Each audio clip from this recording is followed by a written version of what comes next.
Guaribamba. Guaribamba anuncia su tradicional fiesta patronal en honor a Santa Rosa de Lima de la Asociación Provivienda Víquez.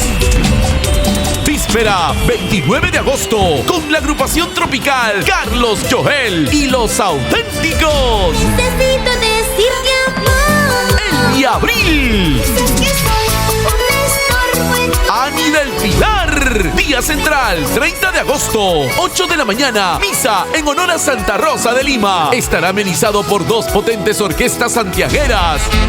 La Orquesta Destronadores Mañaneros de Huancayo y Orquesta Excelencia Perú.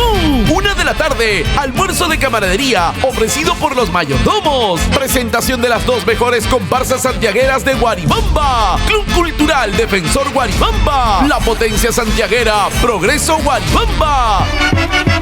Tradicional baile Caña y Quinto, ofrecido por la familia Reyes. Presentación de comparsa tunantera Amigos Perú. zorro, zorro, que me estarás viendo. Gran baile general con la riquichichísima Martina de los Andes. Mañana cuando yo me vaya, yo no quiero Encantadora de Guaribamba, dar vueltas en esta vida.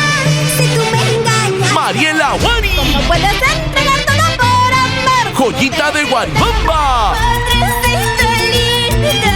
Quiero ser tu Bella Mensajera de Guaribamba, y yo nos conocimos jurando. Luz Alarcón. Yo me sorprendo de tanta hipocresía. Este 29 y 30 de agosto vamos a la fiesta patronal en honor a Santa Rosa de Lima. Invitan los mayordomos Marciano Riveros Ortiz y Florinda Vila Rojas. Local, Asociación Víquez, calle Las Quebradas, Atevitarte, Lima. En la casa del señor Marciano Rivero. Filmación y transmisión DCT Perú. Fiesta Perú. Maros Producciones. Ahí nos vemos.